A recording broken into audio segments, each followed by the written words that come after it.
তিনচুলে পৌঁছে আমরা ছিলাম চেরি ব্লসম নামক একটি হোমস্টেতে। হোমস্টেটি খুবই ছোট কিন্তু ভীষণই সুন্দর।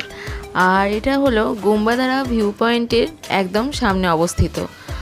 আর ছোটোর মধ্যে বেশ সুন্দর, কিন্তু ভিউর দিক থেকে একদম এক নম্বরই বলা যায়।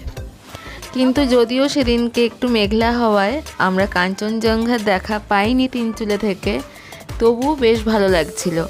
একটা নিস্তব্ধতায় মোড়া পাহাড়ি একটা গ্রাম, বেশ ভালো অফবিট হিসাবে পরিচিত। আর আপনারা যদি কেউ দার্জিলিংয়ে যেতে চান না, অথচ অফবিটে ঘুরতে চান, এরকম একটি জায়গায় অবশ্যই কিন্তু যেতে পারেন, যেটা মন ভালো করে দেওয়ার জন্য খুবই ভালো। তো এখানে এই যে অপরূপ দৃশ্য, জানি না রোদ উঠলে কতটা সুন্দর লাগতো, কারণ সেই দেখা আমরা পাইনি। যাই হোক, এটা হলো আমাদের রুম।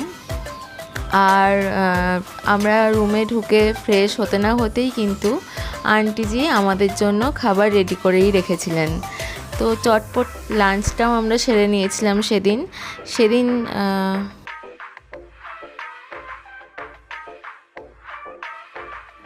প্রচণ্ড ঠান্ডা, আর তার মধ্যে যদি গরম গরম ভাত, একদম বাড়ির আতিথেয়তায় বানানো। যাই হোক, খুব ভালো লাগছিল, দিনটা শুরুটা খুব ভালো হয়েছিল।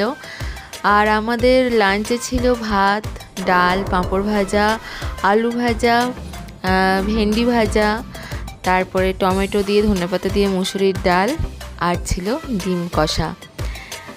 আর খাওয়া দাওয়া করে আমরা বেরিয়ে পড়েছিলাম। সামনাসামনি সেরকম দোকানপাট বলতে কিছুই নেই, তবে একটু চা তো খেতেই হয়, সেই কারণে। আর এইভাবেই আমাদের শুরু হয়েছিল তিনচুলের দিনটা।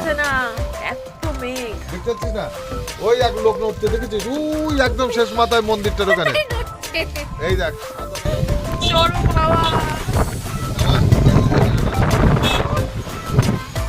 মনে হচ্ছে উড়ে ওইখানে